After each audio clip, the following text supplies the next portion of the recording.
And welcome back. आप देख रहे हैं आज पाकिस्तान, और आज I am in my Islamabad Studios, जहाँ पे कॉफ़ी भी मिली हुई है बड़ी ज़बरदस्त सी। वेदर बहुत अच्छा है। आई होप कि कराची में भी हम जब बारिशों को एंजॉय कर रहे थे, साथ साथ हमने देखा कि और भी चीज़ें हमारे सामने आने लग गई थी, जैसे कि ये मसाइल जिनका हल की तरफ हम काम कर रहे हैं। लेकिन नेचर से आप जनरली जब करीब होते हैं, और मैं यहाँ पर नोटिस कर रही थी, लोगों ने उस तरह एनजाइटी को भी नहीं लिया है और दूसरे मसाइल भी उनके सामने नहीं आए हैं, because they are so connected to nature. यहाँ पे आपको ग्रीनरी, सब्ज़ा नज़र आता है, पहाड़ियाँ नज़र आती हैं। लोगों ने कहा कि जब हम अपने घरों में भी महसूर थे और लोगों से नहीं मिलना था, at least you could take a walk. आप ट्रैकिंग पे जा सकते थे, आप वॉक कर सकते थे, और इससे आपकी सेहत पे और आपकी इमोशनल वेलबींग पे बहुत फ़र्क पड़ता है। जब हम इमोशनल वेलबींग की बात करते हैं, एक बड़ा आजकल जिसका फ़ैड है, that is about holistic living, जिसमें कहा जाता है कि ना सिर्फ आप अपनी फ़िज़िकल बॉडी की, अपने जज्बात या इमोशंस का ख़्याल रखें, बल्कि इसके साथ साथ आप अपनी स्पिरिचुअल बीइंग का भी ख्याल रखें। और अगर आप ये करते हैं तो यू विल रियलाइज़ कि इंसानी जिस्म, इंसानी बॉडी, अल्लाह ताला की इस खलकत में ये सलाहियत मौजूद है कि वो अपने किसी भी बीमारी को, किसी भी तकलीफ़ को ख़ुद ही हील कर सके। That is the essence of holistic living. और आज ज़रा इसके बारे में बात करने के लिए हमारे साथ मौजूद हैं, she is an expert on holistic sciences and holistic living practices. हमारे साथ हैं जी ज़हरा ज़ाहिद। अस्सलाम वालेकुम ज़हरा। वालेकुम सलाम सिद्रा, कैसी हैं आप? क्या हाल चाल हैं आपके? And you know, I was really looking forward to our conversation today, क्योंकि मैं भी बहुत ज़्यादा इंटरेस्ट रखती हूँ इन होलिस्टिक लिविंग। और आज हमने सोचा कि लोगों के लिए इसको आम फहम बनाएं और बताएं कि दरअसल होलिस्टिक लिविंग, या जिसको हम कहते हैं कि नेचुरल रेमेडीज़, ऑर्गेनिक तरीके, हर्बल रेमेडीज़, इनके क्या फ़ायदे हो सकते हैं। लेकिन सबसे पहले Zahra, how did you become interested in holistic living? जी, थोड़ी सी आवाज़ मुझे ज़हरा, आपको अब मेरी आवाज़ आ रही है? जी, अब आ रही है। बीच में जी, थोड़ा ज़हरा, सा मैं पूछ रही थी कि आपका ख़ुद कैसे इंटरेस्ट शुरू हुआ? How did you become interested in holistic living? Sidra, ये आप सही कह रही हैं। Holistic living and natural way of living is a very interesting topic. और मेरा ख़ुद का इंटरेस्ट इसमें इस तरह से पड़ा, आप कह सकती हैं कि बचपन से ही, जैसे मैं नेचुरली इंक्लाइंड थी। हर किसी की नेचुरल इंक्लिनेशन होती है टुवर्ड्स समथिंग। आप कहीं ग्रेविटेट करते हो नेचुरली। तो मुझे थोड़ा आई यूज्ड टू फील के बहुत ज़्यादा इंट्रूसिव चीज़ों के अलावा अगर थोड़ा नेचुरल तरीके से कोई चीज़ को हैंडल किया जाए तो आई थिंक वो हमारे लिए ज़्यादा हेल्दी है, मुझे ऐसा लगता था। और बस आस्ते आस्ते मैं इसके तरफ माइल होती गई, और फिर वो मेरा एक लिविंग का वो बन गया।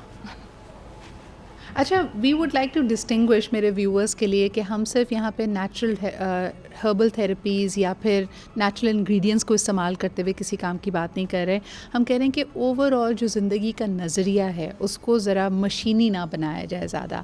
उसमें फ़ौरी तौर पे इलाज मुआलजा जो कि एलोपैथिक चीज़ों के ज़रिए होता है, उसके बजाय रूट की तरफ जाना चाहिए। मिसाल के तौर पे हम ये मानते हैं कि बॉडी में अगर कहीं पे भी कोई मर्ज़ आता है, कोई तकलीफ़ आती है, तो वो कोई ना कोई ऐसे इमोशंस हैं, कोई ना कोई ऐसा जहनी आपके ऊपर दबाव है जिसको आपने बहुत अरसे इग्नोर किया है। तो आपकी बॉडी आपसे कम्युनिकेट कर रही है, आपको बता रही है कि इस चीज़ को आप इग्नोर कर रहे हैं। ज़रा, क्या आप ये मानती हैं कि कहा जाता है कि जिस्म के जिस हिस्से में आपको तकलीफ़ हो रही है उसके अलग अलग मायने होते हैं। लाइक मिसाल के तौर पे अगर आपकी गर्दन, अगर हम देखें, हमारे नेक मसल सबसे पहले टेंस्ड होते हैं और सबसे आखिर में रिलैक्स होते हैं।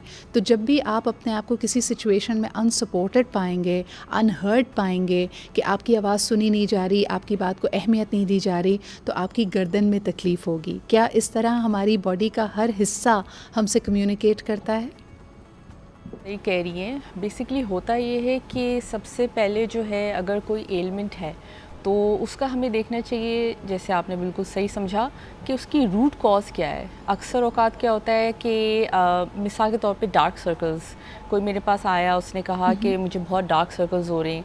अब उनसे मैं पहला सवाल ये करती हूँ, क्या आप सो रही हैं, और क्या आपकी पानी की जो रिक्वायरमेंट है 8 to 10 ग्लासेस अ डे आप पी रही हैं? Are you sleeping 8 hours a day?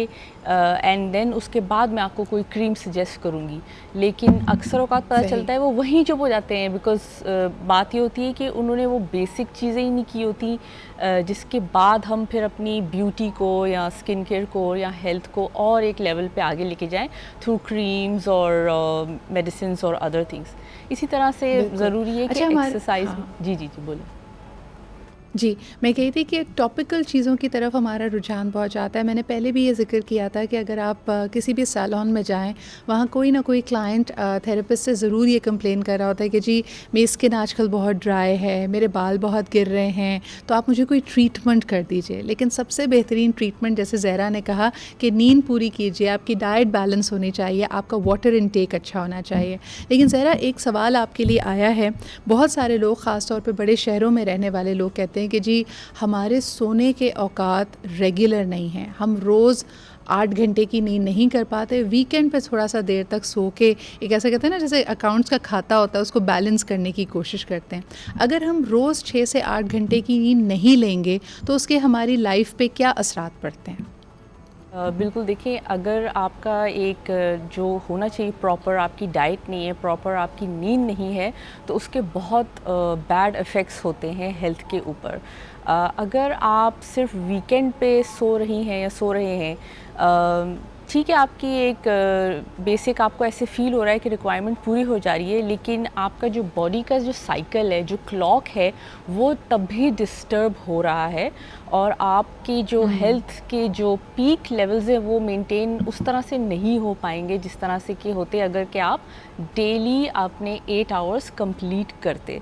तो ये थोड़ी सी एक ट्रिकी सिचुएशन है। यहाँ आपको कितनी चीज़ें जो अपने आप को थोड़ा फोर्स करके या अपने लाइफस्टाइल को इस तरह से आपने उसे मोल्ड करना है, इट्स हार्ड, लेकिन इट्स पॉसिबल कि आपने अपनी नींद पूरी लेनी है। बिकॉज़ उसके इल इफ़ेक्ट्स जो हैं वो इस तरह से हैं कि पहले तो आपका मूड ख़राब रहेगा। दूसरा ये है कि अगर आपको रेम स्लीप होती है जो कि हमें मिलती है स्पेशली 2 to 4 AM, ये बिल्कुल रात का वक्त है। अब जिस शख्स ने वो टाइम मिस कर दिया, तो यानी उसने डीप स्लीप का टाइम जो है वो मिस कर दिया है। उसका मतलब ये है कि आप टायर्ड रहोगे, या जो आपकी जो पीक लेवल है ना डे में, या जो आप कहना चाहिए पीक परफॉर्मेंस आपकी है, बिल्कुल आप फ्रेश फील करके हर चीज़ करेंगे, वो चीज़ आप नहीं कर पाएंगे बनिस्बत इसके कि अगर आप ये अच्छा, very quickly Zahra, because last few minutes of our segment, मुझे बताइए, एक बड़ा कॉमन सवाल आया है और मेरे ख्याल में लोगों के लिए बड़ी ज़बरदस्त मोटिवेशन रहती है अगर आप उनको कहें कि अगर आपने होलिस्टिक लिविंग के इन प्रैक्टिसेस को अपनाया तो आपका एजिंग का अमल, जो आप बुढ़ापे की तरफ तेज़ी से गामज़न हैं, वो स्लो डाउन हो जाता है। आप ज़्यादा अरसे तक अपने अंदर एनर्जी फ़ील करेंगे, अपने आप को, आपकी अपीयरेंस भी ज़्यादा यूथफुल नज़र आएगी। तो उसके लिए अगर कोई एक टिप आप देना चाहें लोगों को कि ये ज़रूर उनको करना चाहिए, व्हाट वुड दैट बी? उसमें वैसे काफ़ी सारी चीज़ें quickly I will tell you. एक तो विटामिन सी आप इंटरनली भी खाएं और स्किन पे उसकी सीरम्स लगा सकते हैं आप, विटामिन सी की बहुत सारी मिलती हैं। इसके अलावा रेटिनॉल की क्रीम्स मिलती हैं, वो भी आप फेस पे लगा सकते हैं। दैट्स ऑल्सो डॉक्टर्स के पास आप जाके लिखा सकते हैं, या एनी गुड ब्यूटिशियन से भी लिखा सकते हैं, वेरी स्लाइट फार्मूला में वो मिलता है। और हेल्थ वाइज आपने सारे डाइट की जो चीज़ें इंपॉर्टेंट है ना, dairy, eggs, fruits, vegetables and water, ये सब आपने कवर करना है। एंड ऑफ कोर्स इसमें से कोई चीज़ से आप एलर्जी ना हो, ये नोट कर लें। बट इसके अलावा आपने एक प्रॉपर डाइट और एक प्रॉपर नींद, अपनी जो बेसिक बोला जाता है ना बचपन से हमें, वो चीज़ अगर आप करेंगे और साथ में आप अपनी स्किन का केयर करेंगे एंड फेशियल्स लेंगे जिसमें मसाज होता है, तो एक मसाज का जो बेनिफिट होता है स्किन के ऊपर और हेल्थ के ऊपर, वो सेंचुरीज़ ओल्ड है। और उसको बिल्कुल आप एवरी मंथ अपने उसमें डालें, तो उसके बाद आप देखेंगे कि आपको उसको अपने स्केड्यूल का हिस्सा बनाएं। बिल्कुल ज़रा, थैंक यू सो मच। और ये मेरे ख्याल में आपने बड़ा अच्छी बात हाईलाइट की है कि ये एज ओल्ड हमारी रेमेडीज़ थी, लेकिन हम इनको भूलते चले जा रहे हैं। Thank you so much for being here with us. अच्छा जी, आपसे एक बड़ी इंपॉर्टेंट बात सबसे करनी थी कि नई चीज़ें सीखना, नई लर्निंग्स को अपनी ज़िंदगी में इनकॉर्पोरेट करना बहुत ज़रूरी होती है।